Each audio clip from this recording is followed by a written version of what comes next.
Welcome to Theater of the Mind. Theater of the Mind is an unofficial D&D 5e actual play podcast. Theater of the Mind is not appropriate for all audiences, and therefore listener discretion is advised.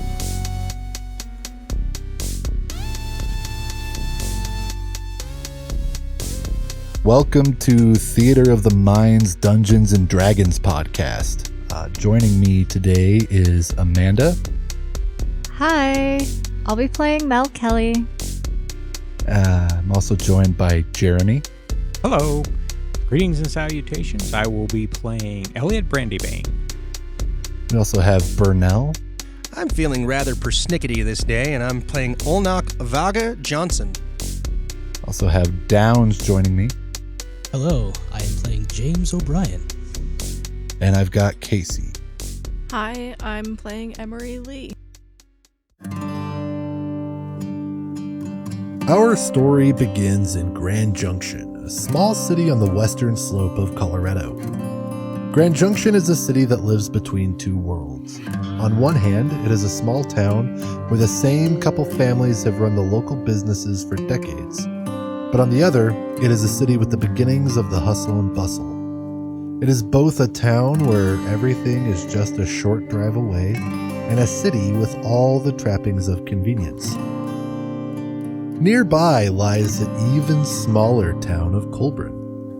In many ways, Colburn is a town that would remind one of Mayberry, a small town where everyone knows everyone and most make their money through hard work, clawing their living out of the land. One such individual is rancher Elliot Brandybane. We join him on a brisk April morning. Here it's April, so the morning... Actually, I've been up since about 2 o'clock in the morning.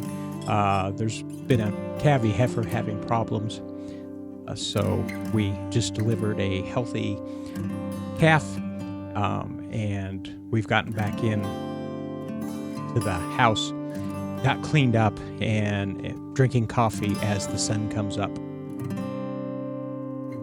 It's still early spring in the mountains of Colorado, so I'm sure it's still a little frosty. Oh yeah, it's definitely chilly. been cold because we don't have babies unless it's a blizzard. And that fake spring, it's a lie. So you got the cow delivered, you're warming up inside, and you realize that you're short on supply and it's time to head into town. Yes, this was the last one that everybody has been. The calf is up, doing well, and I am definitely out of brandy. You live in the small town of Colburn, population of like 100 people, so you got to drive into Junction to get your supply. Yeah, the store's got a couple odds and ends, but I haven't been for about a month, so it's time to do a big restock. They got to hit the grocery store and Tractor Supply and all the goodies. And unwind a little bit. It's been rough calving season. Perfect. All right, so you hop in your, I'm assuming, your pickup truck and you head on into town, yeah? Oh yeah, it's a 72 half-ton Chevy that is rusted through in most places.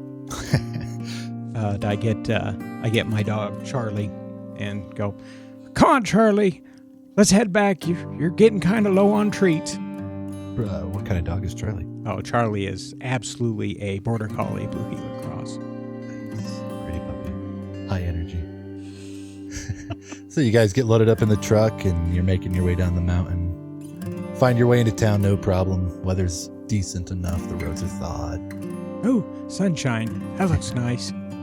It's appreciably warmer once you hit Junction proper. And you start your day out probably at the Tractor Supply, because that supply doesn't go bad if it gets too warm. Nope, definitely not. So you hit the Tractor Supply, you get yourself fencing material, and what all are you looking for? Oh, the fencing's pretty good, but our medicine that we use the last of our sulfa boluses, and once the spring hits, we might need some of that. And, definitely got to get one of the extra large jugs of dog treats. a couple of pig's ears because Charlie chewed those up 2 weeks ago. He's been cranky. Gotta keep the puppers happy.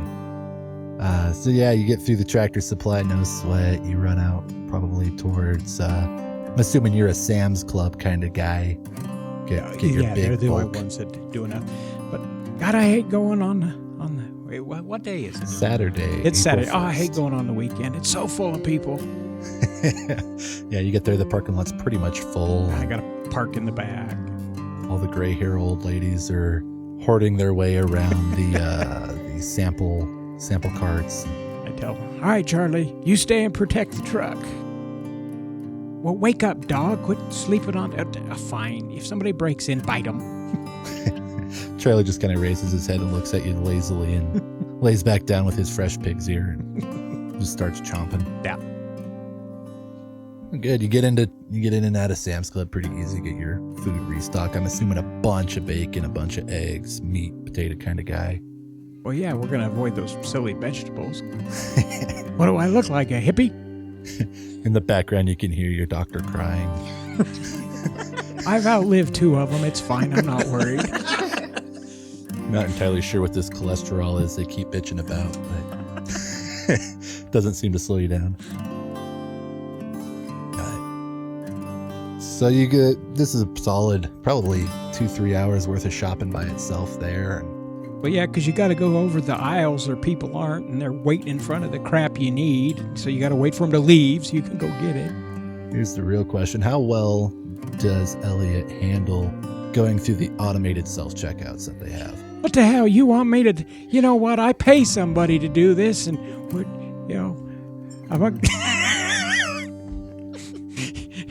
it's not working. Slam, slam. Sir, an attendant in a blue. What the hell? This piece of crap's broken. Attendant in a blue vest comes running up like, sir, you can't hit the equipment. You have to be a little gentler. Let me help you. Let me get you through this. Well, if you guys had checked me out like you're supposed to, we wouldn't have this problem. It's not like I was properly trained on this. I understand, sir. And she cautiously takes the eggs out of your hand, checks them to make sure that they're all still intact. Hey, make sure you don't break those. They're expensive. $12 bundles of eggs here. Hey, you wanted current events. Perfect. So the mildly nervous lady gets you checked out. You're on your way out. I'm sure you eyeball the cafe they have, but it's getting pretty pizza. close to. It's a little after lunchtime now. Maybe drive down here after doing your choring and all that. We're probably looking about noon, 1 o'clock. It's all right. There. I was chewing on one of Charlie's treats on the way over here. Hey, these aren't half bad. No wonder you pester me for these all the time. Yuck. Not for human consumption. What a bunch of sissies. Labeled grade C meat. Oh, it would be lower than that, my friend. You feel your stomach kind of rumbling, and you look over. The cafe is probably pretty full. Oh, God. There's not even a place to sit down. You remember your buddy back at the ranch, one of the farmhands who helps you out on particular busy days. Walt Allen. Allen. Walt Allen had been in town, and he was telling you about this English-Irish pub down on the Main Street area, and he said the food was quite good, even though the pairing of the two seemed a little strange. Well, that sounds interesting. He said it was pretty good grub. I'll have to go try that place out. Before I left, I told Walt that it might be a day or two, because I've been locked up for a while. I might have to cut loose. Get a little cray-cray. As the young TikTok kids say. Oh, sure, if you say so. He doesn't know what TikTok is. Be real. TikTok, that's the sound of clock. That's where you listen to that hippity hop crap, isn't it? So you hop in your truck, and after a fair bit of difficulty, you finally find somewhere where you can park a truck that big downtown. I swear they make these parking spots smaller every week. I'm sure you cuss at the payment or the parking meter. Yeah, like I'm going to pay to park my truck. Sure, get it off the ground. There's nothing left to strap onto to tow it away. It's all right, I got a pair of bolt cutters. You can boot this if you want. I'll fix it. And with that, you make your way over to the bar, the restaurant. Man, it's clean in here. Probably ain't any good. No sawdust on the floor. Where am I going to spit? At that point, you meet our hostess. What does Emery look like? What does Elliot see when he first hits this place? Emery is a tall young woman. She has short, spiky brown hair, and she's wearing ripped jeans and a flannel. Oh, hi, young lady. How are you? Oh, it's nice to see you. Welcome to the... Are we calling it? Call it. Give it a name. Oh, that's part. That's the. It's not going to be what it's actually called, so we will call it the. We've kicked around Shamrock Sheep a couple times. Sure, that works. Shamrock Sheep sounds good to me. Okay. You guys must be pretty new because you ain't earned enough money to buy new britches, but... No, they're meant to look like this. Really? That's intentional. It's a style choice. Oh dear. Oh, okay. Put me back over there in the corner. In the corner? All right. Is it just you dining today, or will anyone be joining you? Can I bring my dog? We don't allow pets in the restaurant. Sorry. Even if he's an emotional support pet? Technically, only service animals are allowed in restaurants. Emotional support animals don't technically. All right. qualify. Well, then it'll just be me then. Sorry, All right. Charlie. You're going to have to wait. Well, wake up, dog. If anybody gets in there, bite him. Boy, them pigs just put him right to sleep. So the table is just right this way if you'll follow me, Well, of course, after you. and I'll lead him back to his table. Perfect. I think that's the perfect time to kind of take a look at Emery's day. What does the average pre-work day look like for Emery? Well, so the restaurant's open till 10, and then of course you end up staying out later. You go out with some work friends, whatever, you know. So Emery sleeps pretty late into the day. I think her shift starts around 3, so just wait, what time is it now? Because I have to be. It's 2. Yeah. So she's working lunch today. She picked up a shift for someone else. Perfect. Sorry. I had it worked out in my brain and I forgot what the timeline was. No worries.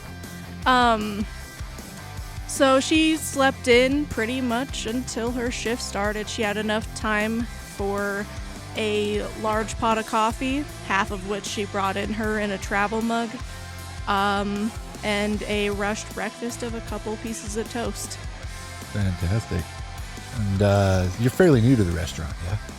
Yeah, I think she probably started maybe maximum a month ago. So long enough that you've got your feet under you, but not exactly close yet with any of your colleagues. Exactly, yeah. Perfect. What led to you working here? Just needed a job? Pretty much needed a job. Thought an English-Irish pub was a fascinating concept. I enjoyed the food enough to, want some staff meals out of it. Perfect. Mm-hmm. All right. And so you help Elliot get to the table, and you go up and you let Ben, the bartender, know that somebody's there. You're just the hostess today. Despite it being a Saturday, the weather's been kind of hit and miss, so it's been a little bit of a slower day. Even though usually people are itching to get out for spring, for some reason today your place is just not their stomping grounds. Everybody's still at Sam's Club. So you let Ben know. Ben shuffles around, finds some menus, and delivers a menu over to Elliot. Elliot, you see pretty typical English and Irish fare. You've got fish and chips. You got corned beef and cabbage. Yep, corned You beef got and the cabbage. bangers and absolutely. mash. Yep, bangers and mash. The whole shebang. Shepherd's pie. Yep, there's definitely a shepherd's pie. Though, if anybody knows what a shepherd's pie is, this wouldn't be it, because it doesn't have the lamb. It's got beef. but Gotta it's get good on enough track. for Okay, Junction. Gordon Ramsay. Thanks for pointing that out. It's good enough for the locals here in Junction to think they're eating the It right has thing. instant mashed potatoes instead Oh. of real mashed potatoes. Absolutely. The cheese may or may not be shredded Kraft singles. Nobody's really sure. But, the one person who would know, however, is our cook, James. I feel like y'all are dissing me because of the quality of the food. Thank you very much.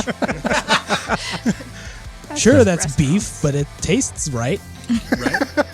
I'm It on ain't- Downs' side. I feel like he's got a point. It ain't moving. So Ben, the bartender, comes up to Elliot and he takes your order. What do you end up wanting? Oh, I'm definitely doing the corned beef and cabbage. Corned beef and cabbage. Perfect. So Ben comes back to the kitchen and he approaches you, James, and says, yeah, old man up front, he'll take the corned beef and cabbage. No special, no nothing. All right, no substitutions. All right, I like this guy. And a Budweiser. And a Budweiser. Because I'm Which in an makes- Irish English pub, so of course Elliot is going to buy a Budweiser. Might make Ben a little sad. They got this fantastic selection of craft beers, but he pours you. Oh, I'm assuming you're out of the bottle kind of guy, not even out of the tap. Whatever's cheapest. Yeah. So he brings you a can of Budweiser. There you go. And with that, let's see what the cook looks like. Go ahead and describe James. All right, James is a 6 foot tall, long red-haired, Irish born, but he's lived in America the majority of his life, so he does not have the Irish accent. He's wearing the very stereotypical pub cooking attire, but he's got very nice knives and a cute little chef's hat. Cute little. Okay. It's very cute. Is it starched or is it slightly floppy over one side? It started out straight, but it has to be floppy because there's not a lot of room back here. So how long has James been cooking? James has been cooking not just here, but for several years. He was in the culinary school until he got removed for reasons. He's been at the what do we call this place? The sheep. The Shamrock Sheep. The Shamrock Sheep. He's been here for about 5 months or so, give or take. Okay, so you've been here for a while now. You know the workings pretty well. You know Ben and most of the staff. Yeah. You know there's a new hostess up front. You know that Emery's been working up front, but hostesses and the cooks, it's not like wait staff where they're interacting a lot. She's strictly front of the house. You're pretty strictly back of the house, I would imagine. Right, yeah. You maybe gone in your group, you've grabbed drinks together, but maybe not necessarily the closest of friends. Yeah. So you start cooking up the corned beef and cabbage, and around that time, Emery sees Michael's character come in. What does Olnok look like? So Olnok is about 6'4", 6'5", depending on what gas station he's leaving. And he's about 250, 260. Pretty good-sized feller. And unusually large for somebody who's in the United States Navy, especially as a chief. Not known for tall people in those No, fields. not exactly. Yeah, the corridors are about 6 feet tall. So he's got a duck basically everywhere. But he doesn't have scoliosis. It hasn't developed yet. So we're getting through it. You know what I'm saying? So I'm sure that's as much a shock to him as anyone else. So what does Olnok's day look like? So Olnok is just kind of over dealing with high schoolers and young college kids at this point. He's on his last duty station as a naval recruiter. And he just doesn't want to talk to kids anymore. So he's decided to take what they would call, to us old salty dogs, a liquid lunch over at the Shamrock Sheep. Shamrock Sheep. I don't know why that was so hard to remember. But, and he's just walking in trying to close his day off. It's your last duty station. Nobody really cares what you do after a certain time because they know you're getting out and there's nothing they can do to keep you in. He's looking for retirement and he's happy to be that way. So, well put together man comes in, same deal, you get him seated. Where's Olnok take roost? Well, since we're going for the liquid lunch, we're going to be sitting at the bar and trying to get as many drinks as possible in. I know 2's a little early, but, he's going to be retired soon, so the rules of society don't apply to him anymore. Yeah, so, hi, welcome to the Shamrock Sheep. Is it just you dining today, or will there be anyone else? No, ma'am, it'll just be me today. Okay. I think you definitely get, like, a funny look just because you're really, really tall. She tries to be discreet about That's it, fair. but she doesn't quite nail that. Right? Like, who is this monster guy coming into Holy my... cow. This guy's tall. That's how we- perceptive of that is Olaf. It's something that happens most of the time. He's been a big old boy most of his life, so it's nothing new. Would you like a booth, or are you going to be sitting at the bar today? I'll be sitting at the bar today, ma'am. All right. Yeah, you can just go and pick whichever seat you like, and Ben will take care of you. Awesome. Thank you very much. So you sit at the bar and Ben comes up and gives you their long list of craft beers and kind of grimaces, maybe kind of glances over in Elliot's way when he starts talking about the domestics. You know, we got Budweiser, we got Coors, we got You know, man, I know you're Heineken. going through your little spiel, and I'd be happy to listen to the rest of it, but I'm not really feeling it today. So if you could just go ahead and give me a little Jack and Coke, that'd be fantastic, my friend. He does so. He's not excited to hear Jack is coming out of his bar today also, but he You goes know, ahead. I can tell you're not really happy about the Jack comment. So, what kind of whiskey would you recommend there, my friend? Oh, I would absolutely go for our ammunition whiskey. You seem like the kind of guy who would like something with a little more kick to it. Well, my boy, you read me right, so I'm down. Let's get some of that ammunition and whiskey or Coke or whatever. Well, you want it straight or with some Coke? What's your recommendation? Well, if you're going to buy the good stuff, why would you water it down? I like your style, I like your attitude. Let's go. Hit me with it. And he pours you a double, gives you a glass of water to go next to it. Goes back to wiping his very not busy bar. Up above the bar, you see the TVs are on to the local sports center. Looks like there's a baseball game getting ready to go. And it looks like it's the Boston Red Sox versus the Orioles. So that's playing above the bar, something for you to kind of distract yourself with while you drink down some of this whiskey. Is Olnok wearing anything that would identify him specifically as being like current Navy? Say again. Or is Olnok wearing anything? I mean, is he identifiable as? Yeah, Okay. I'm actually in uniform. It's required as a okay. recruiter, so I'm in my khakis because Okay. I'm a chief All right, or that's what I senior need chief. to know. It's required to go to the bar in your uniform? Well, I'm not required, but I came straight from work, Oh. and I still happen to have my uniform on. I didn't want to go home. I was kind of just over dealing with younger people and their attitudes in general. So, I'm gonna wave down Emery as she's working and get her attention. I'll head back to your table. Why that young gorilla?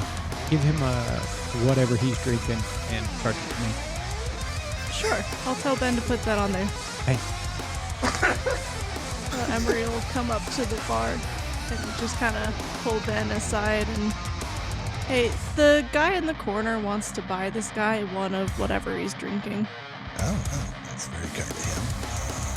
Perfect. Yeah, he's drinking straight whiskey. Unfortunately, the nice stuff. So Have two? Okay. Sure. yeah, be a good night. Early, you know what but I'm saying? okay. you know those Navy guys. Some of those stereotypes exist for a reason. You know, that's fair. That's fair. And around that time, you hear the bell or whatever. Dang, tinkle the over food. door. Somebody get the food. orders up! Ding! Ting! Ting! Yeah, James is just back there, just ding, ding, ding. I think Emery and Ben kind of exchange a look like, are you getting that one or am I? Oh, we don't have a waitress today. I got it. I forgot. Yeah, Ben kind of short staffed. hustles up to the window and grabs the corned beef and cabbage. Delivers it out to If he Elliot. complains that it's cold, it is not my fault. What? I said, if he just cooked complains that it's cold because it's been sitting here in the window for the Oh. last 5 minutes. You guys are dropping the ball. You know what I mean?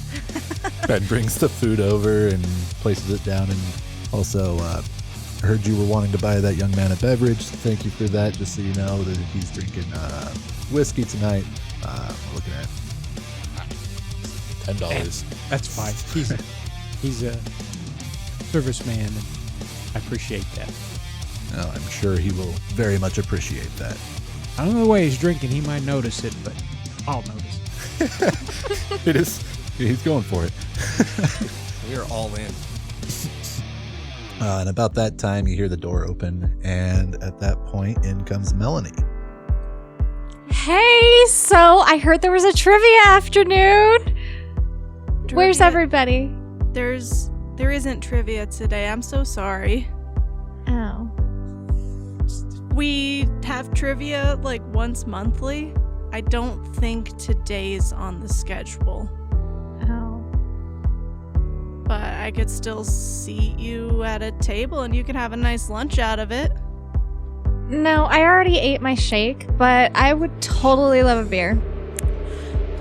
Sure. Do you want to sit in a booth or at the bar today? I'll sit at a booth. Okay. Bar. Just, Booth, definitely booth. are you sure? Yeah, definitely booth. All right, follow me then. It'll lead you to a booth somewhat close to the bar because you said you just want a beer, so. Well, it's not like there aren't booths to spare, God. So, what does the young lady that Emery's leading in look like? So, Melanie is the epitome of perky. She's young and she's about average height, but she's kind of petitely built. Long blonde hair and a ponytail. You can practically see it bobbing up and down every time she talks. And she's actually very disappointed by the lack of trivia. Not that she knows any, but she was hoping to meet some people who do. Perfect. What did Melanie's day look like leading up to this? The typical Let's see, Saturday for Saturday Melanie. morning. So she got to sleep in today. So she got up at like 9, and then she did her morning yoga class over at the gym. And then afterwards, she just worked out with some friends for fun. And she honestly thought it was Friday most of the day, and hence why she was here for trivia. Gotcha. Very, very understandable. What does Melanie do? Melanie is a student, but then she also does classes at the gym and personal training, yoga classes. She runs them, leads them. Okay. Sure, that's my word. I don't know. Directs, Teaches. teaches. I mean, I think leads is acceptable, right? Yeah. Sure. The perfect. You sit down and Ben comes over, take your order. What can we get for you today at the Shamrock Sheep? Do you like having the IPA? Yeah. We have totally got the triple pine twister. And, Yeah, sure, whatever. That sounds good. Just the first. Okay. Everybody's cutting you off, man. Just enough talking. Just give me the thing. You're all picking up Ben likes his job way too much. So Ben goes back and he pours you up a glass and brings it back over to you. Any food to go with the beer today? Do you have any, kale crackers? No. Not at all, no. What are those? They're really good. You should try them. I might have some in my bag, and she starts rummaging around, in this giant gym bag.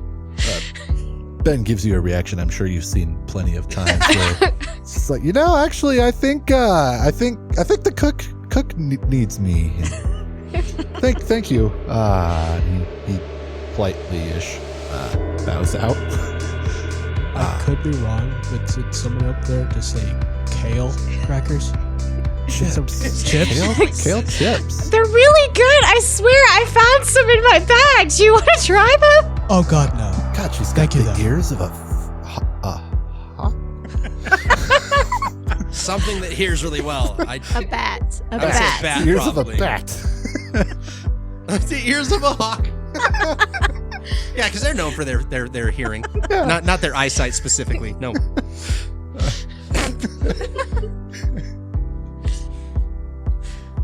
All right.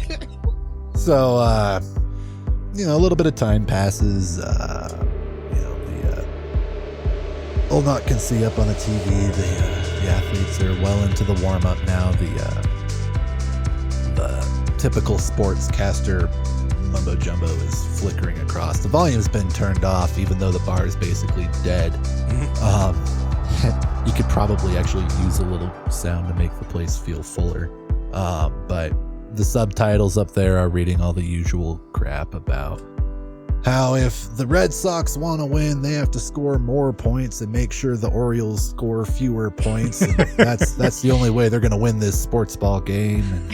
Well said. Sports ball. I've heard an announcer say sports ball before. That's happened. Yeah. So you polish off your drink. Olnok and Flag bend the barkeep back down, asking him to pour you another. And as he does, your eyes return to the TV. Is anybody else watching the TV? I think I am, because it's so boring standing at the hostess stand when there's just no one coming in. I am totally on my phone. Texting. And she's eating her kale crackers. You do the TikTok. Yes. Yes. She does. I am scrolling TikTok, eating my kale crackers, drinking my IPA, oblivious to the world. Elliot doesn't have a TV, so seeing flickering movement is mildly fascinating. So he's looking at it and kind of going, boy, I'm glad they got the sound off. But, oh, look at that. So Ben brings... Third string touchdown. Woo. No. I'm sure Elliot knows all about baseball. It's the great American pastime. Of course you know. They scored a basket. At some point, I'm going to stand up and walk over to Olnok and reach out and shake his hand and say, son, I just want to take a moment to thank you for your service to our country. Well, thank you, sir. It's been a good ride, but I think we're about done with it. I appreciate your appreciation, I guess, for lack of a better word. That was an odd sentence to say. How you feeling right now there, Elliot? Oh, I'm feeling fine. It looks like you're on your way to feeling pretty good, too. Yeah, I'm getting there. Even though that was a very awkward exchange, I'm feeling pretty good. You're right. Yeah, I did Desert Shield a long time ago. Oh. But again, thank you for your service. And I clap you on the shoulder. I say, you're a pretty big boy for a squid. Well, you're not wrong. Navy life has been rough in certain situations. I bet it has. I just wanted to let you know. I hope you enjoy your drinks. And he's going to go sit back down. All right. Thank you, sir. At that point, Ben does sidle up and say, just so you know, he did purchase that first round for you. Oh. I'd like to return the favor, if I may. Whatever he wants. This is Budweiser. So. You know, it's a beer of some kind. I'm not going to judge the man for what he drinks. So he makes a note of that, and you just got the cheapest whiskey ever, and Elliot bought the most expensive Budweiser on the planet. So at this point, you know, the awkward chit-chat kind of dies down, and everybody's eyes kind of drift back to the TV, except for Melanie and James, who's in the back on the wrong side of the wall to watch a TV. He's playing Angry Birds on his phone right now. He goes, hey, barkeep, it's quiet around here. Turn that sound on that TV. Yeah, Ben agrees. He kind of looks around. He's like, yeah, all right. There's no one else coming in. And so he turns it on, and you guys start watching the TV. But something is kind of changed this time. Instead of, you were watching the players do just tossing the ball around the bases, warming up, stretching, doing butt kickers, all those cliche stretches and whatnot to get ready for the game. But now you see both teams are just kind of standing still, and they're staring into center field. The announcers are still commentating on, you know, cliche sports stuff, talk about how great the new pitcher is and how fast the new batter is for the Orioles and all that kind of stuff. But the players are all staring at center field. And a couple of the outfielders they're approaching center field very cautiously. You see slow motion, they're kind of hunkered down a little bit, and they got their hands extended, almost like you would picture somebody approaching like a wild animal or something of those lines, but you can't see anything. The thing that they appear to be approaching is an empty field of grass. I think Elliot's definitely going to be going, what in the world? That doesn't look right. After a second, the announcers finally apparently look up and are equally confused as you. None of them seem to be seeing what the players are seeing. And then, all of a sudden, the players who are cautiously approaching are launched backwards by another invisible force. With that, the screen changes suddenly as a breaking news alert takes over. A stern but kind-looking newscaster sits behind a large desk. Good evening, my name is Tom Walker. Breaking news coming out of Boston tonight as a freak electrical storm appears to be causing strange issues at Fenway Stadium. We go now to Olivia Nunez, our on-site reporter. Olivia, do you have any insight into what's happening on the field? The screen shifts to a shaky camera that shows a young woman of Latin descent standing just off the left field foul line.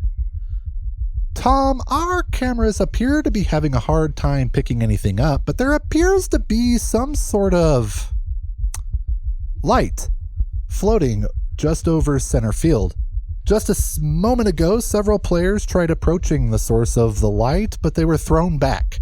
Currently, field authorities are taking steps to start evacuating the crowd as no one really knows what this source of light is, if it poses any kind of threat.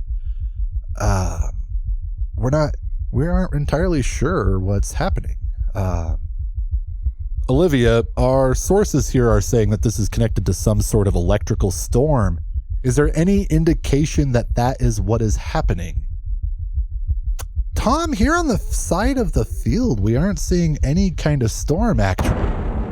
Olivia is interrupted by a sudden boom. With the boom, the cameras are now able to see what Olivia must have been seeing. Partway up center field, there is a bright yellowish green ball of light hovering a mere foot off the ground. It pulses sickly, and with each pulse, the images on the TV go staticky. Suddenly, there is another louder boom, and the ball sends a burst of light up into the sky, almost like a beacon, but it immediately fades back into a ball again.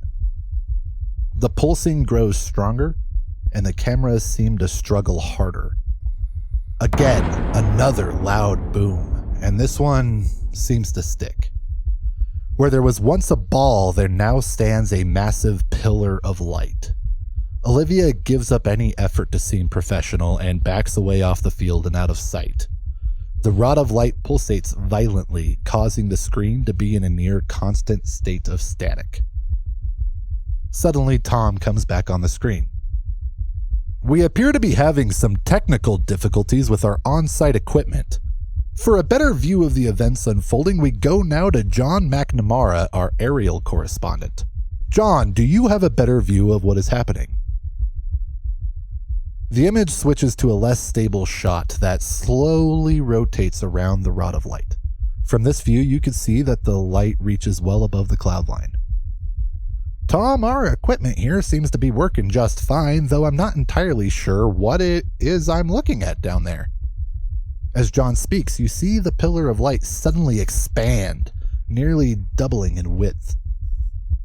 The camera zooms in for a better view of the ground level. Where the pillar meets the ground, some strange symbols are being burned into the turf. Once the symbols finish forming a complete circle, the greenish-yellow pillar turns a deep violet shade of purple. At this moment, Ben, not entirely sure what he's seeing, calls James out, saying, "Hey, Jimmy, you got to get out here and see this shit, man. This is wild. I've never seen anything quite like this." What is it now? And Melanie, you notice there's a weird lack of commotion, even in this dead of a bar. Hello?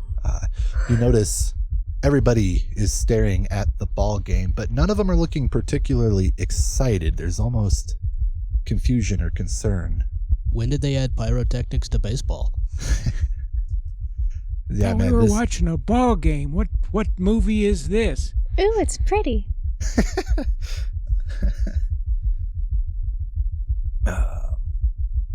once the rest of you have been watching, once the symbols finish forming a complete circle, the greenish-yellow pillar turns a deep, violent shade of purple.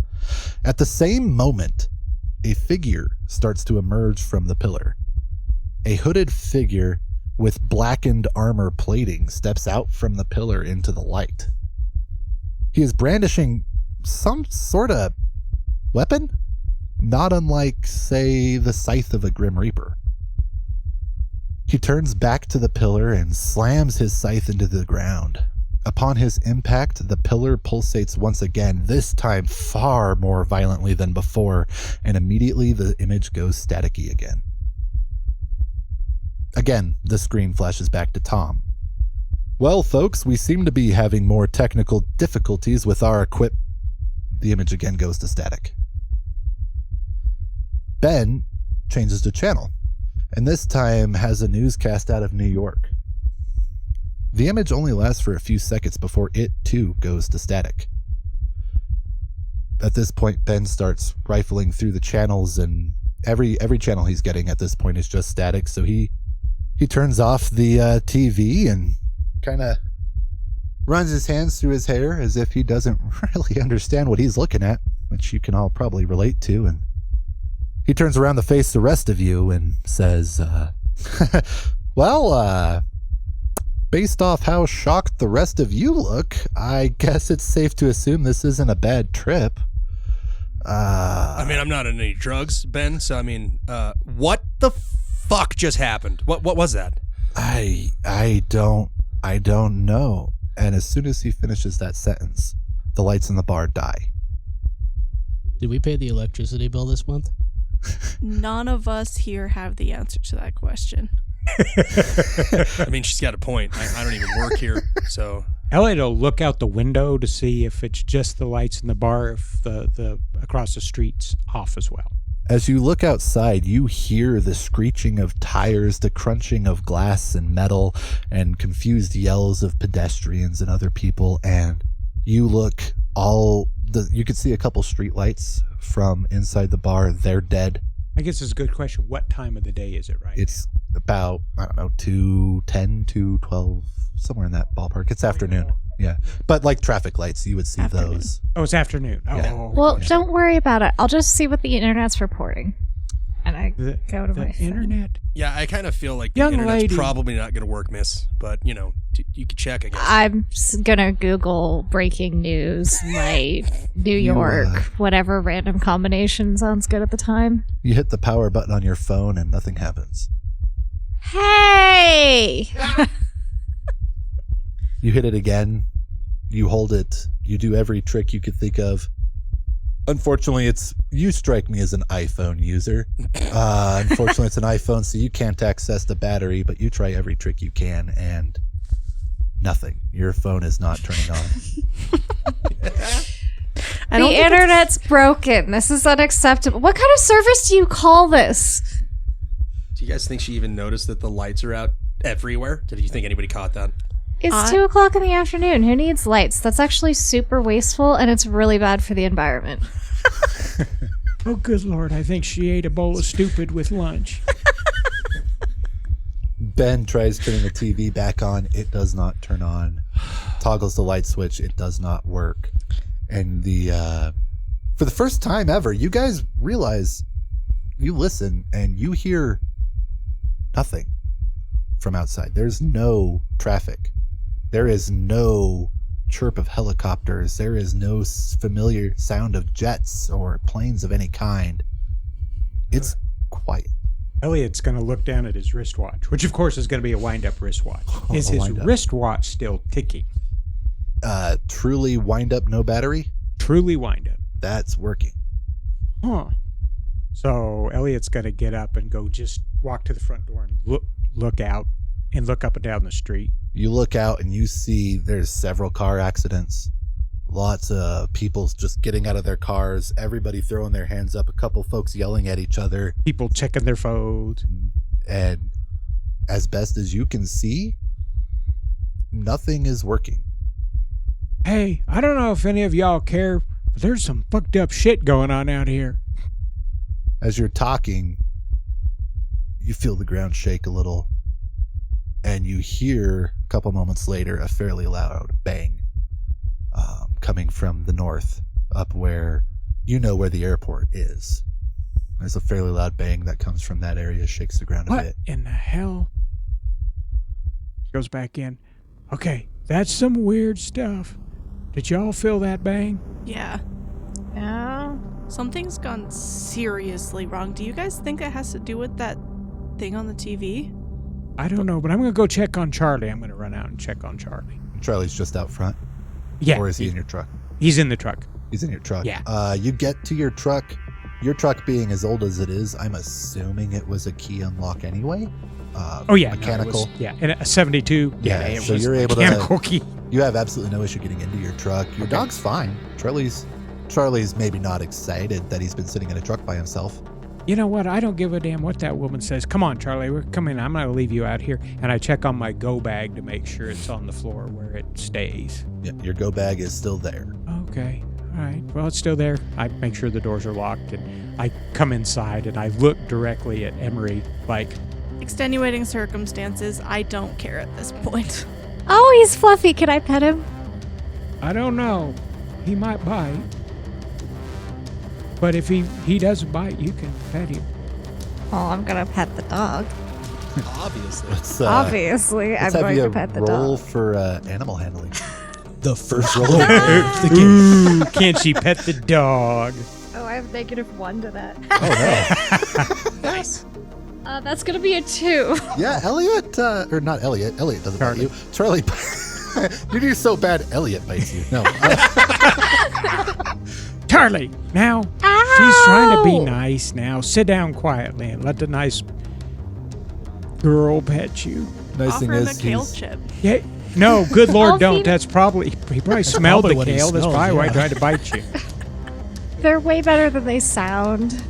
Here's some corned beef. Give him a piece of corned beef. He'll like you. I'm going to bribe the dog with corned beef. Yeah, no, he's good. that works fine. And he's a working dog. It was a warning nibble. It wasn't a true bite. You're not harmed. More of a, hey, dude, back up.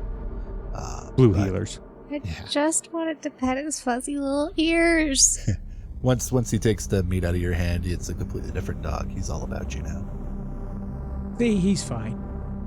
The thing that Elliot would have noticed that would have been more concerning is there's a lot of accidents, there's a lot of anger, and there's no sirens. There's no response. You do see a cop standing on the sidewalk, but he's overwhelmed. He doesn't know what to do. He's trying to radio into dispatch. You can see him. I'll step out. Just tapping his shoulder is always accomplishing. I'll step out and say, Officer, do you know anything? What's going on?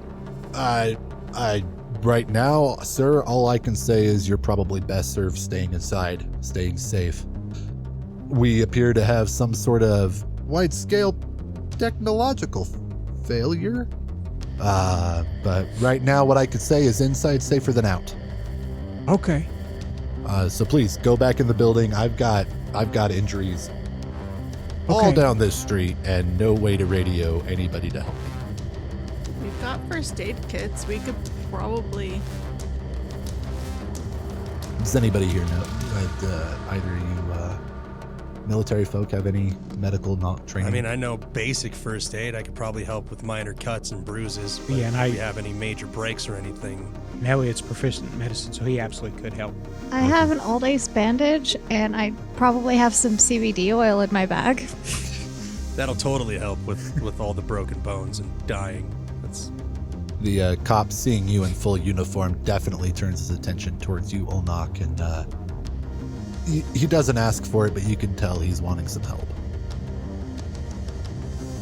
I mean, look, man, I can help you kind of organize everything because that's basically my specialty, but I'm more of an avionics technician. I don't really know how to help people much in these kind of circumstances. Honestly, right now, I think a man in uniform is going to do a lot of good for a lot of folk. Somebody who looks like an authority who isn't only me being the only guy. I'm gonna start moving west down this road. If you can move east and just see if you can help anybody. And with that, the officer just kind of chuckles almost, just out of exasperation, and he shakes his head, kind of smacks himself to see if he is actually awake, and moves on to the closest vehicle and starts trying to get somebody out. Unfortunately, that vehicle's a Tesla. They are trapped. They can't get the door open. They live there now. Elliot will go back in and go, hey, if any of you guys got any medical supplies or anything or any training, we're probably going to need some help out here. Yeah, I think Emery, after saying that and kind of getting the general consent, has already run back in to go find whatever first aid kit that she can. She doesn't have, medical training, but she's patched herself up enough that it's better than nothing. And Elliot would have a first aid kit in his truck. Perfect. About half of it's been used. He forgot to restock it at Sam's Club. But he's like, oh, I got this. Well, there's some of it. Olnok's going to shout back at Elliot and ask him if he's got any tools. Just to see if we can figure out how to maybe open this Tesla since we can't get inside and these people look hurt. I have a glass breaker on my keychain. That's fantastic. Do you literally have it? Where did you get this? I need to know. It's like basic personal safety, isn't it?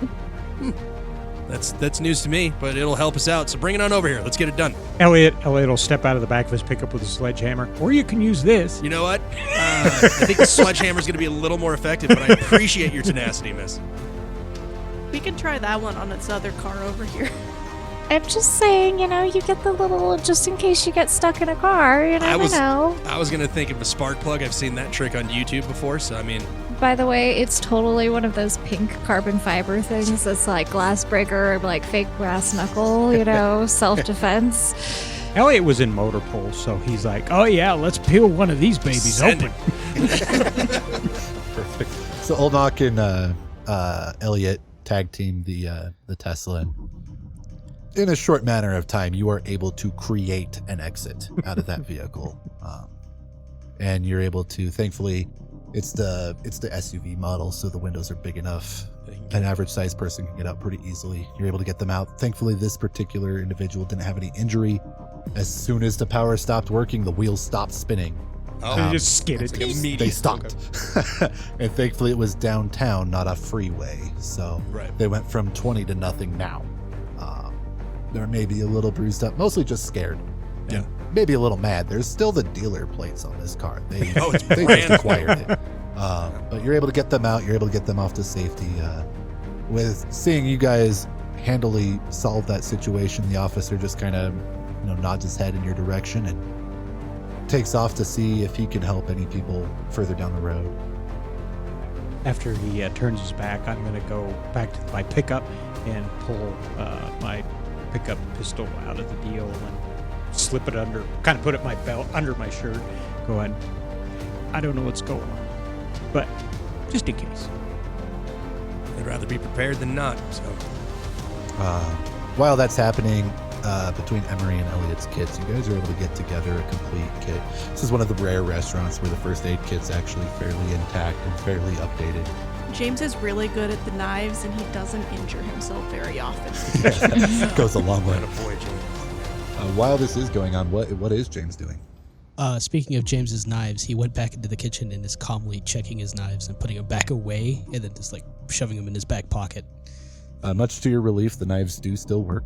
That's good. That's good. They are analog knives, so. Those fancy high-tech ones. Thank God he didn't have an electric knife. Probably gonna head back to his car, and it's probably not gonna work. So he's gonna jimmy his own car. So you're bouncing out to your own vehicle? Probably had to check my kit and whatnot. Yeah, you absolutely. What do you drive? That is an excellent question. Probably what I currently drive, which is probably just like a Mitsubishi sedan, very nondescript car. So I'd imagine, just out of force of habit, if nothing else, you try the key fob to get into your vehicle. You pull the handle, that didn't work. You can't get in. But I know a lot of these newer vehicles, you don't always immediately even see a keyboard or a keyhole on the driver's handle. And we'll say yours is one of those. I've not looked at your car door. I have no I honestly cannot remember because I always use the key fob. Belle's feeling very smart. She's like, well, I don't have to unlock because I drive a Vespa. So she goes to try to start her Vespa. Now you put your key in the ignition and you turn it over and absolutely nothing happens. I know, I'll just call. This sucks.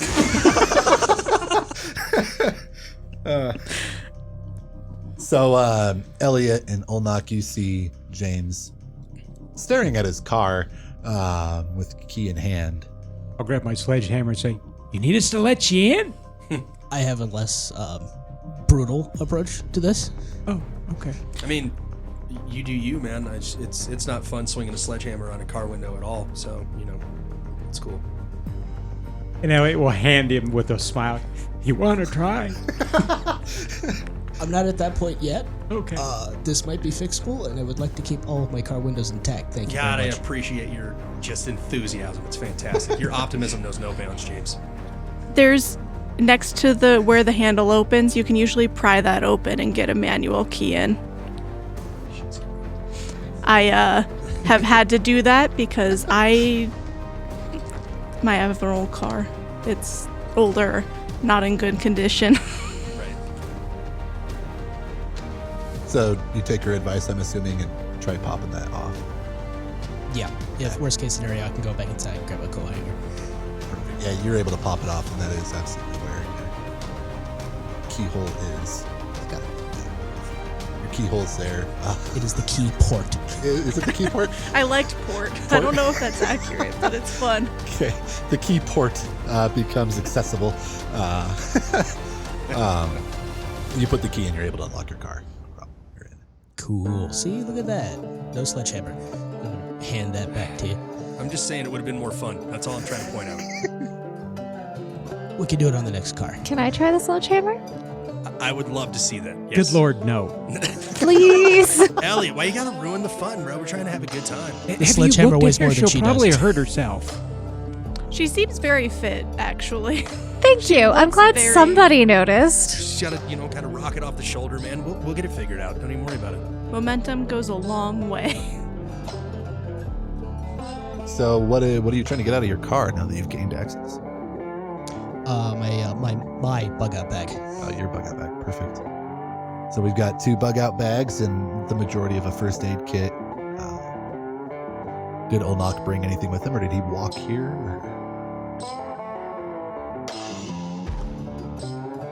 I hadn't thought that far. Because I had planned on having my sea bag because it made sense, but now in this particular context of how I got to the place during my liquid lunch, it doesn't at all. Like, It's sitting in your car, conveniently parked behind it's the just bar? it's in my trunk all the time, Yeah. right? Like I just keep it in there. I don't know what a sea bag is, but sure. It's basically a giant bug out bag. Okay, So sure. You knew you were getting ready to leave. Maybe this was your last drink before heading out of town. okay. Your last night Yeah, in town. we'll say it's in my trunk. I just gotta figure out how to get into it. As long as you don't drive a Tesla, that should be... Yeah, I don't drive a Tesla, but no, This- you know what? We're in my little hatchback Ford Fiesta because I'm still Here we go. by All myself. right. I am a large man to be driving that Ford Fiesta, though. I look funny in that car.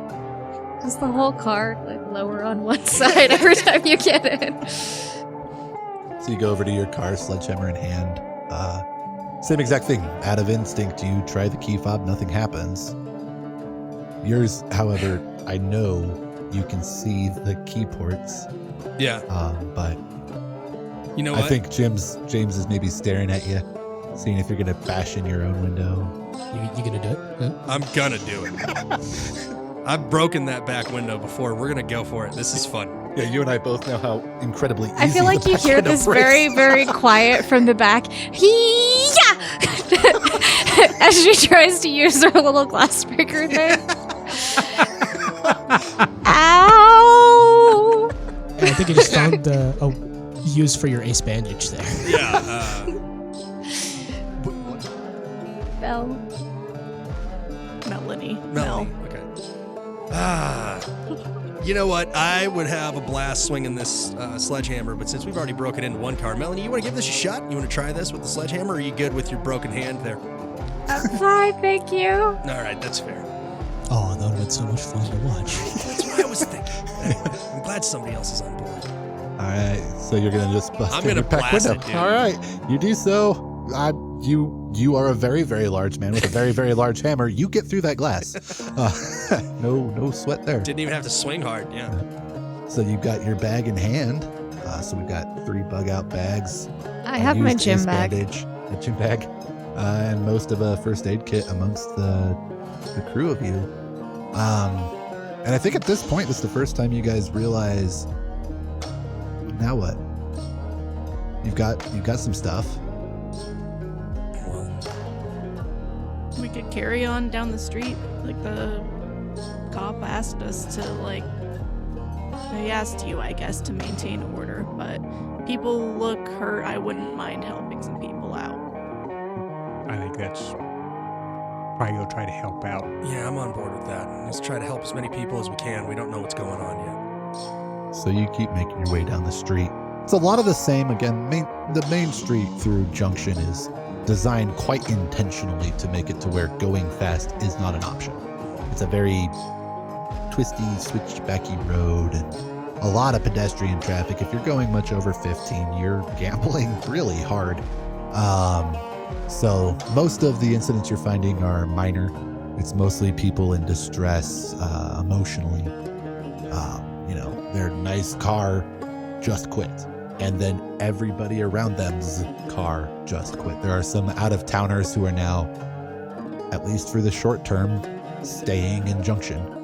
So there's a little bit of that kind of chaos. But as you make your way down Main Street, we'll say you start making your way south towards Colorado Avenue and towards some of the more high-paced roads where you can actually do some good. And you hear a horrendous grinding of metal. A very long, very loud, sharp shriek of metal, followed by a fairly prolonged crash. What the And hell was that? Didn't sound good, whatever it was. Oh god, the train. Melanie's on it. Wow. A couple blocks Oh, south, no. you're able to see a couple of train cars sliding sideways instead of on their wheels, as it appears as though trains no longer function either. Oh, God. Oh, this is bad.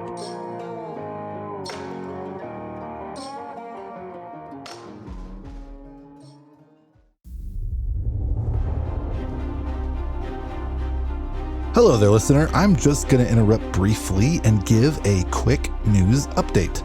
Firstly, thank you for listening. This project is quite a lot of fun to create, and hopefully you find it just as fun to listen to.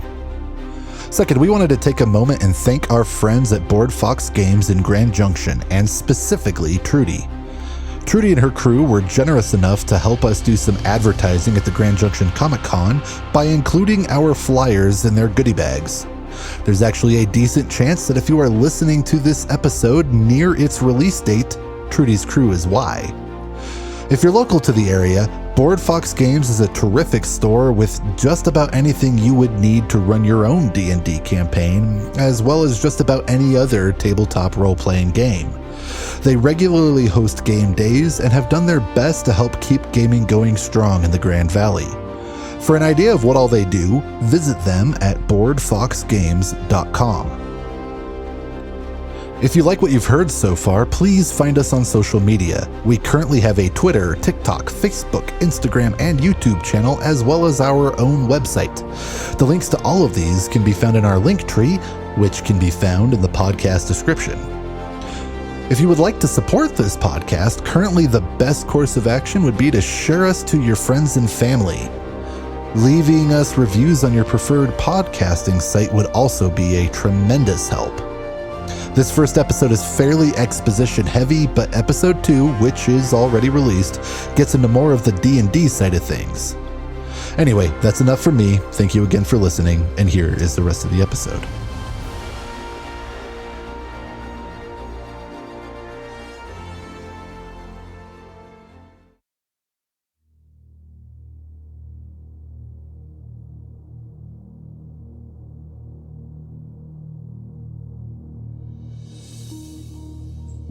So yeah, Melanie was completely correct. The train has crashed. You look up the street and you see it's a large oil tanker sliding on its side. That's where the horrendous screeching, grinding metal is coming from. From here, you can't see how substantial the damage is to any of the cars. If maybe they're really tough. We can't tell from back here, but there is absolutely a train on its side. But it is across two lanes of what should be fairly busy traffic. There's a lot of cars not moving between you and it. A lot of people.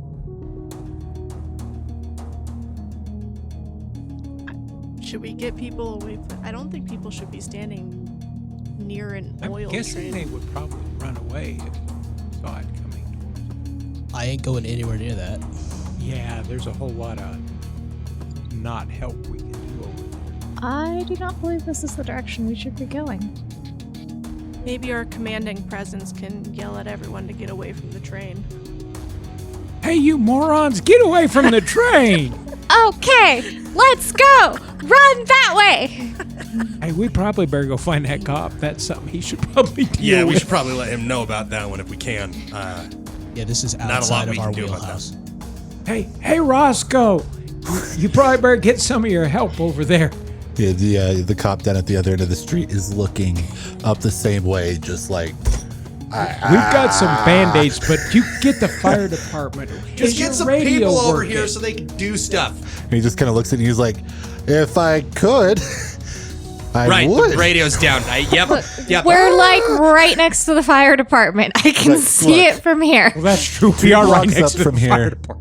2 blocks up from here, but almost actually weirdly perfectly in between where we are and where the train is the police department. That's true. It's And You know what? They're genuinely- trained They to deal should with see that this, crap. right? Right. They should I see this, but look, think they see this. I've got my hands full here. I'm doing the best help I can getting people out of these cars. I can't do anything with a train by myself. Can you guys go to the police station and let them know? Sure. Okay. Yeah, all The right. fire that's department's- probably, I like that plan. I don't know how they couldn't, look out the window, but, The windows are on it's the all wrong right, we side got to it. see the train tracks. You'd be amazed. The building is weirdly well soundproofed. It's very strangely oriented to the windows. Weird You can't places, see you're right. shit. And when the car drove through the lobby a month ago, most of the building did not know it happened. They couldn't hear it. We had an earthquake. Downstairs. You make a fair point. Yeah. Okay, to the fire station. So, perfect. You're able to get to the fire station, no problem. You do see more of what you were seeing with Officer Roscoe. Oh, I doubt that's his name. I just called him that Just to called be it an and threw it insulting out there. jerk. It's his name now. You didn't read his badge. Oh my God, he really is called Roscoe. Oh. Whoa.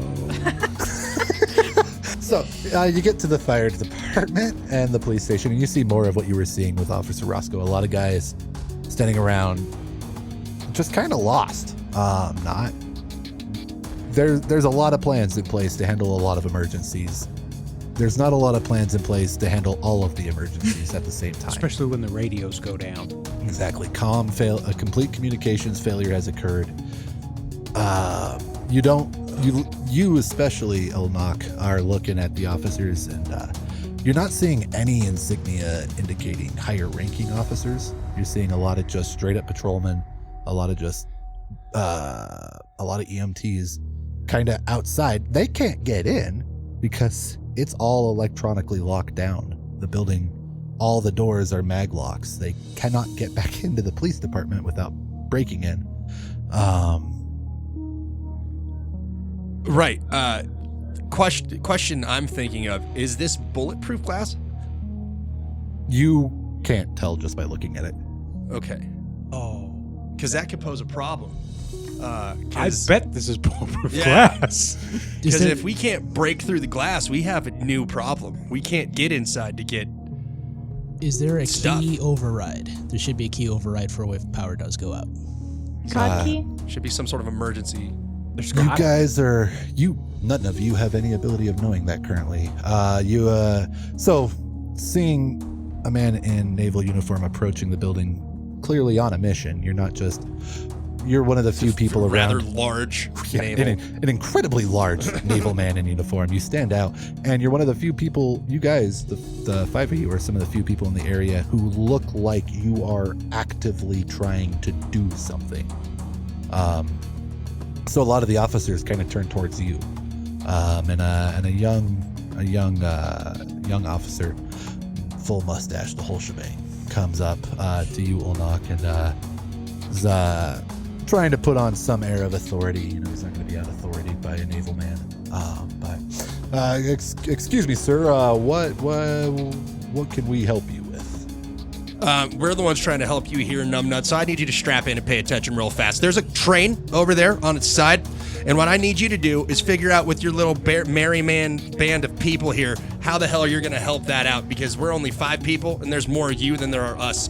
And I don't know what you're doing just standing here, but we got some things going down, okay? So that's what that sound is. Yeah. Yeah.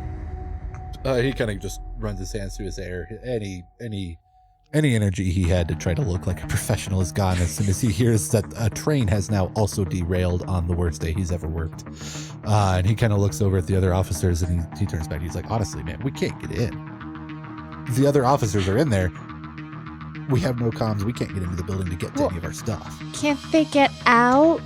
If they know they need to, they're currently, as far as I'm guessing, they just think they're having an IT issue, and they're all trying to figure out how to get the comms back online. If you want, I could try knocking on the door, and I pull out my sledgehammer. All right. I might get somebody's attention. At least one of them. That's all we really need.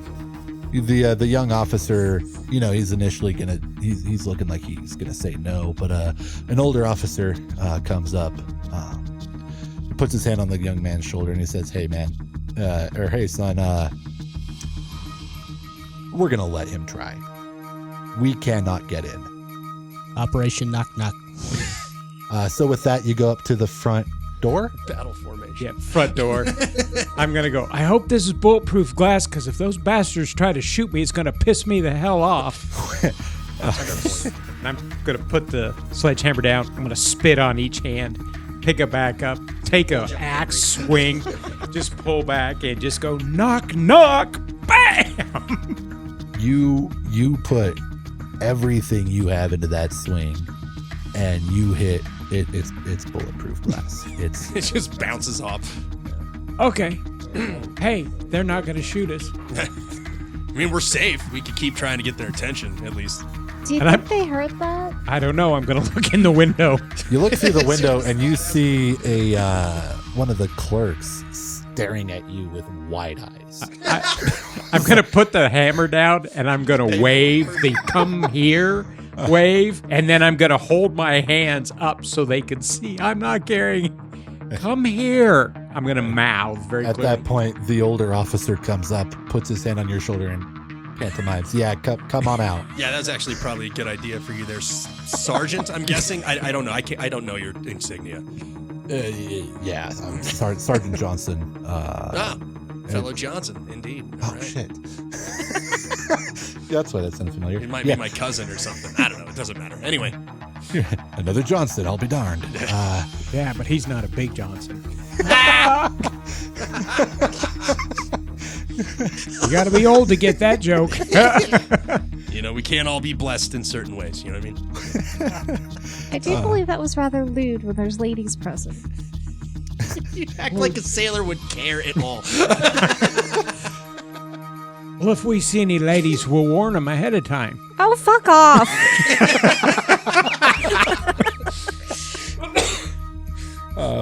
With that, the clerk does come out. It takes a while. There's no direct route from her desk to you. But she comes out. She opens up the door and she stares directly at Elliot, just like, what the hell? Why? And then she stares at Sergeant Johnson, like, why are you letting him try to break down our door? I only hit it once. He didn't even hit it that hard. I don't even understand why. If I was going to try, I'd try to drive another car through the front door. Jesus. Cars aren't working. That wouldn't be an option. We could pick up one of the Teslas and throw it. I don't have the arm strength for that. Jesus. What? They're itty bitty. Oh, good lord. Just thousands of pounds. Listen, everything's gone weird. Nothing's working, and a train's derailed, and we really just need the police force on this. So just let these guys in to get their shit, so we can start getting shit figured out. Initially, she wants to be mad, being talked to this way by a civilian. But as soon as you mention that the cars aren't working anymore, you know that you have her full attention.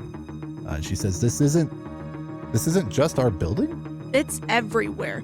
It was on all the TVs went out first because there was stuff broadcasting, and then it just stopped working. This is big. Whoa, we assumed there's a train derailed? Yes. Yeah. With that, she steps out of the way and she ushers the guys in. And the officers immediately go to work, going into the building. Finally, they have a purpose. Finally, they have a mission that they can achieve, which is not trying to figure out how to get through their bulletproof doors. They didn't try hard enough. Yeah, honestly, they didn't really put any effort in. Okay, gotta admit that was kind of fun. Hey, Johnson, point of order. Do we need to hold this door so you guys can get back out, or you guys got it from here? We could find a door wedge. Yeah, find a rock or something. There's something around here. If you could go past, while we get geared up, past message next door to the fire department. We're going to need the EMTs if a train derailed. Right. Same problem over there, I imagine, yeah? Sure. I've never Bulletproof been in doors, there. all that kind of crap? I don't think so. Hey, can you deputize me real quick so it's legal for me to bust their door in? You know what? He's got a point, actually. That would help. I'd help in emergencies. Okay, I just want to do this without going to jail, but... I'll come with you. I'm not a Sweet. sheriff. I can't deputize people. Oh, good. There are a couple Semantics. crossover. Okay. I'll make sure the firemen don't shoot you with their Oh, water yeah, that's hose. right. Firemen are cool. Cool. I was a volunteer firefighter once back in like 2006 or something. It doesn't matter. Anyway. So you go next door. I don't even check the door. I just immediately wind up with the sledgehammer. Hey, this is kind of fun. On the other side of a door, a firefighter does duck and cover and jump out of the way. To which you see another guy coming up with one of the big pry bars, and he just kind of looks at you and he's like, all right. He goes and puts his pry bar back because he doesn't need to gain access to that door anymore. And so one of the chiefs, I think, one of the chiefs comes up to you and says, thanks, I think. Why did you... There's a train laying on its side that's full of oil. And the cops need help cleaning it up. We need, like, EMTs. And nothing outside is working.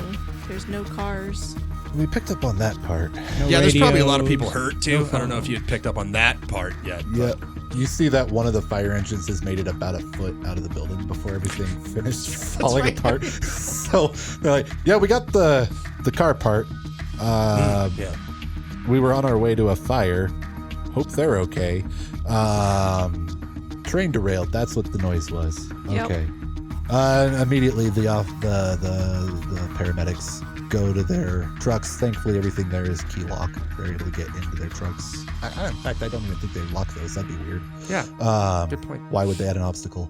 So they're able to just start opening and grabbing high-end kits. They're throwing on their pants and jackets and helmets and the whole shebang. And the chief, I'm assuming it's the chief, looks over to, again, Olnak being in uniform, says, hey, son, look, extraordinary times, extraordinary circumstances. Are you and your friends willing to help? Or do you have somewhere else you're needing to run to?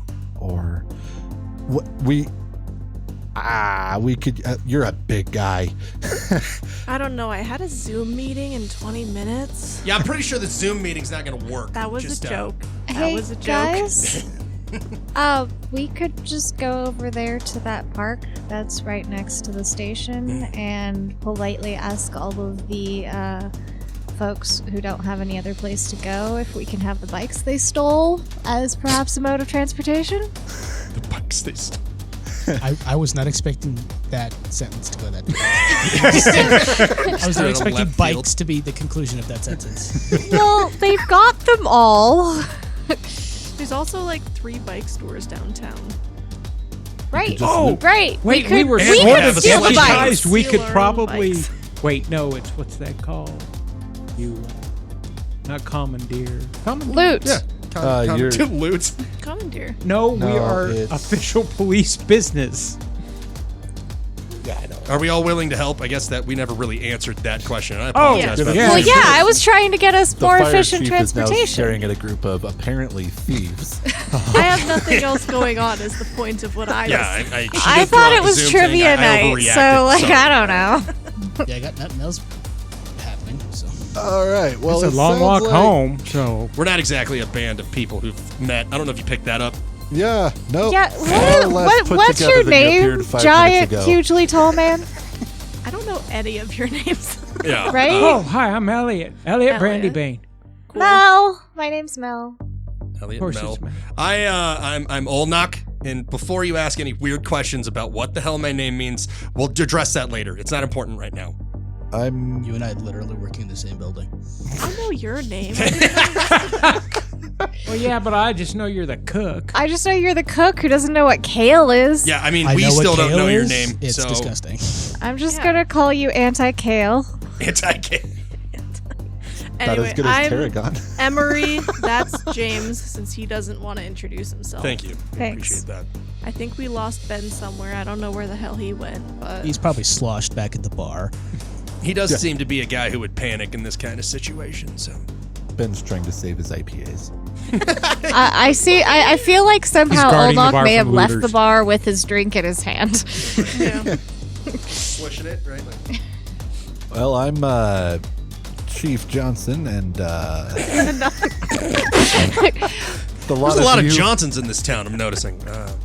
I thought there was more I, Larsons, but apparently all the Johnsons are on this end of town. Oh, it's all Olsons on the other end. They're of just town. all in law enforcement and like civil public. service. Yeah. And I would like to formally rescind my offer for you guys. You seem like a band of people, you not 5 folk, if that makes sense. So we're gonna go. Listen, No. if there's I mean, look, do you want our help or not? We can help if that's what you wish, or we can, do something else. we've already been helping. Then We you broke started- into a Tesla. It was important. We saved people. And the police department. Yeah. We have passed out a few bandages and some Neosporin. You know what? Now that I'm thinking about that whole series of sentences I just said, that probably wasn't the best way to argue for helping more. You Listen, just also none of- tried to convince each other to go rob a bunch of bikes from a It store was downtown, for the so- greater good. It is not. I was just feel gonna like this steal is them coming from off wrong. homeless people. So It was with the intent of helping people, which is your job, which we are helping you do. Right. We just don't have all that legal authority, mumbo jumbo, and nonsense to do all the stuff that you guys get to do when shit hits the fan. but don't worry, you can do you. I am going to the train station. Well, no, the train tracks. They didn't make it to the the train station. down their area. Over Oh. there. Yeah, it's a couple miles to the train station. I didn't make it. If you guys are there to help, awesome. If not, just I didn't hear the rest of this conversation. If you rob people, don't. We please. weren't going to rob people. You know, it The doesn't homeless are people. No. That's They- why I look, suggested kinda a are. store instead. They stole the bikes first. We're just taking them back. To Hey, do- wait! We're at the police station. Where's your cage? See? Just give us some of those. Those are over at the city shops. Oh, Those are at the city shops. damn. Oh, well. This Sorry, is the it's a awkward huge thing cage. where we say goodbye and then keep walking the same way because we're helping. Yeah. At this point, he says, he puts his helmet back on and says, it's probably going to be kind of loud over there, and pulls his ear protection down and starts walking that direction. Wow. I am finished with this conversation. This guy's a stick in the mud. So really into following rules and stuff. Remind me why we pay them again? I mean, I don't know. It's I could be that They I'm a do couple put drinks out deep. fires. They put out sometimes. fires. Yeah, They these do. people I understand. Yeah, but they can't put out the fires right now because none of the damn trucks work. Yeah. Yeah, I don't know what. Which They're is gonna why do. I suggested an alternative mode of transportation. I'm The fire totally on department Mel's rides side their for this bike to one. the fire. I just realized something very depressing. I'm not getting paid today. What do you It's mean? all You didn't direct clock deposit. out. Right? You clocked in, you didn't clock. You're fine. You're still on the clock. Technically. Theoretically. If you never clock out, you get paid for the whole time. We tend to get to direct deposit though, so Oh my God, so do I. None of us are getting paid. you We get can't paid. get to the ATM machine. And they wouldn't. Wait. Work. ATM. No, we got to go save people. we're helping people. We're I not can open the stealing things. ATM We're machine helping later. people. We do have a sledgehammer. He's got a point. Oh, I've got more. I've got one of those rescue bars like he's got in his back of my pickup. Those things are heavy. I have a pocket knife. I'm sure you do. She's got a pocket knife and brass knuckles. She's prepared Ow, for some my stuff. knuckles still hurt. I want my money back. Hey, that's on you for buying the thing in the first place.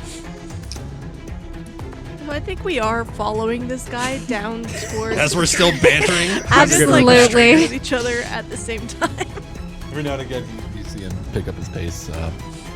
trying to get away from us. He's trying to get to the emergency faster if you were to ask him. But Hey, you know I'm 60 years old. Goddamn, I'm not out here to run a marathon. You know, I don't think he likes us. I'll walk quickly with purpose. Hell with your running shit. there's plenty of other firefighters, some of whom are just enraptured by you guys. You are one part of a very interesting day, but you're the most unique part so far. The part they can rationalize. All technology breaking is crazy and beyond belief, but goofy people, that's something some of them can relate to. So they're maybe kind of taking you under their wing a little bit. They don't have a whole lot of extra supply to pass around, but I'm sure a couple of them try to hand Olnox, say, a pry bar or an axe or something like, you look like you can make use of this when we get up there.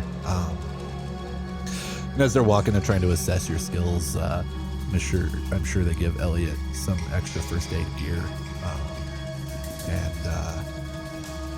I don't know what James would benefit from. I think we might just be helping carry things, me and James. If y'all need something broken into, I can help with that. Okay. That would have been useful for the bike discussion. We could just find one that's chained on the street. Yeah, I mean, if you can just break into stuff, what the hell have we been doing this whole time? I didn't want to bring it up. Well, here, you want my damn sledgehammer? I gotta run these bandages now. Yeah, sure. Okay, here's your Hey, here's your old sledge- man, I found you a tricycle. You can ride in that. Old man. She Whoa, I'm trying to save people's lives, and you pull out the old man. And I'm trying to keep you from hurting yourself. Oh, burn. Hey, go make a phone call or make a TikTok I video. can't! So you make it across the street.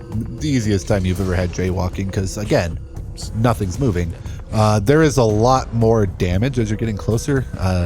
Vehicles down in this area are traveling much faster. There's worse accidents.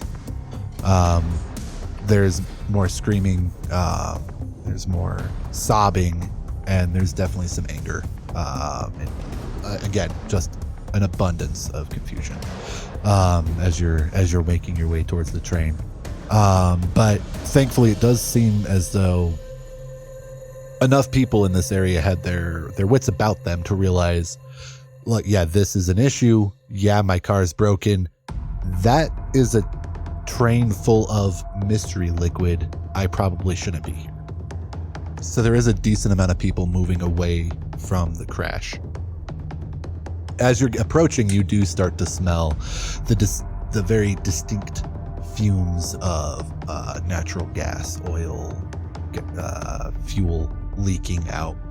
It's definitely getting a bit pungent. Okay, this is really bad. Everybody needs to keep moving away from this. So Any other bystanders that we come across, I've just been saying, like, hey, move away from the train. Just trying to encourage people to a certain direction. move. I use my fitness class voice to encourage people to move away. I've got to hear what that sounds like. Same.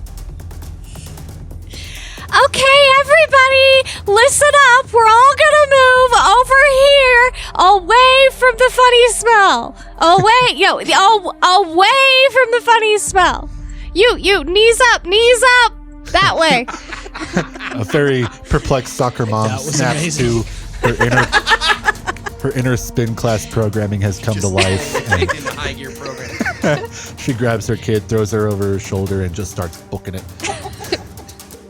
Definitely the best high knee form you've seen in a while. Just left, Well right, done. left, right, Well left, right. done. Make Russell Wilson jealous.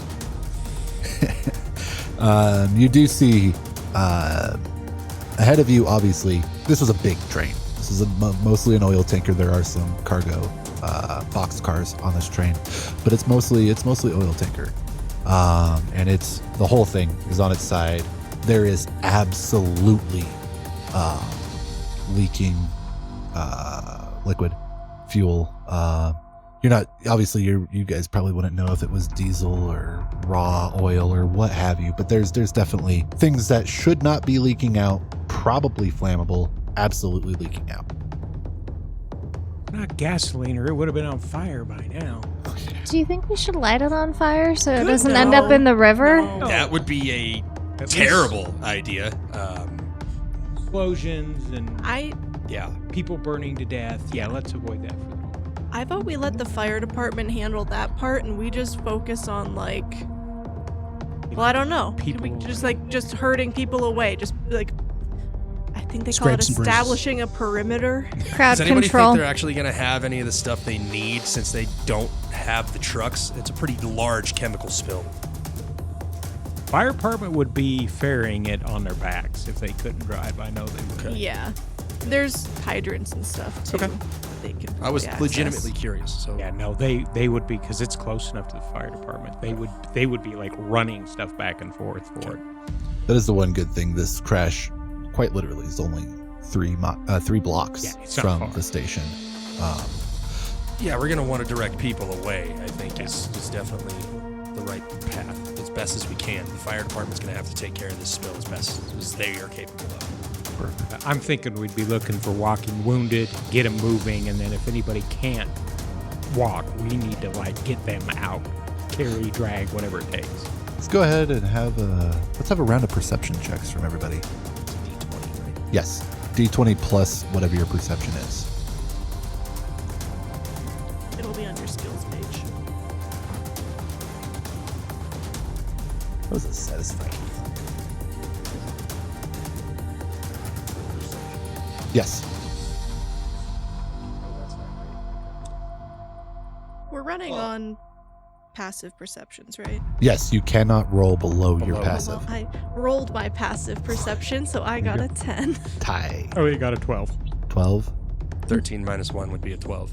Oh, wow. Okay, minus 1. I got an 18. 18. Okay. That would be a 9. 9. All right. Did I any of us actually pass rolled a this whole thing? 7, so So most of you are just seeing chaos. There's just people all over the place. Everybody's having the worst day of their life. But James, with his 19, 18, 18. you're able to kind of see through the sheer chaos, and you see a particularly distraught mother desperately trying to get into the backseat of her car and failing. All right, I will head in that direction. Perfect. You approach, and there's this poor woman is just distraught. She is panicking. She is freaking out. And as you get up close enough, you see there is a car seat with a child in the back that she cannot get to. Okay. I'll come up and say, "Ma'am, are you okay?" No, my child, they're locked. I can't get in. They're locked in the back. I can't get to them. We gotta go. We gotta get out. I can't. Yeah, I got you. In my pocket bag, there is a coat hanger wire that's been stretched to get into cars. Perfect. So, You also are currently carrying the sledgehammer. yeah, but there's a child in the car. Fair. I'm not going Fair. to shatter glass into the car. You know, desperate times call for desperate measures. I am going to attempt to distract the distraught mother while they figure out how they're going to break into this car. All right, what do you do? I'm gonna okay, look at me. They've got this covered. Everything will be okay. Take a deep breath. It's my baby. Inhale, I have to get to my exhale. baby. No, look at me. Roll a. Are you wanting to persuade or intimidate? Persuade. Totally persuade. Go ahead and roll a persuasion on her. We'll say this is like at least a 15. That would be a 12. Yeah, she's cares about her kid way more than the intense little blonde cheerleader chick. She's like, not my baby. I gotta get my baby. That's all that I don't care about. My baby's all that matters. Can I attempt to use the coat hanger to jimmy the lock? Yeah, let's go with. You've done this before? Yeah, be a sleight of hand. Let's give it we'll go DC 12 sleight of hand. Alrighty. Say she's driving a Ford. It's not hard to get into. That's a 17. Yeah, you're able to. You've done this plenty of times. Either you've locked yourself out of your car a lot, or He's a criminal. yeah. But you are absolutely practiced hand. You slide the coat hanger through the frame of the door. You one swift movement, pop the lock. See, look at that, and I didn't use brute force with a sledgehammer. You know, I feel like I was attacked on that one. I think it was unnecessary there, James. Didn't have to put that out there. The sledgehammer was unnecessary. That's what was unnecessary there. The mom It was fun. So. It was fun. The mom just immediately wraps you up in a hug, thanks you, grabs the kid. Oh God! Gets him out. Human contact. Oh my God! Thank you. You saved my baby. If I could, I would. We gotta go. You gotta go. You gotta Get go. moving. She grabs the baby and she gets moving. The rest of you, you're looking around and there's plenty of injuries. You could spend hours out here helping with injuries, helping people get out of cars. Is that what you want to do? I think we've kind of signed up for it now. Yeah. Yeah, we did Yeah, volunteer to probably. help. Let's just have, just for the sake of conversation, another perception check also.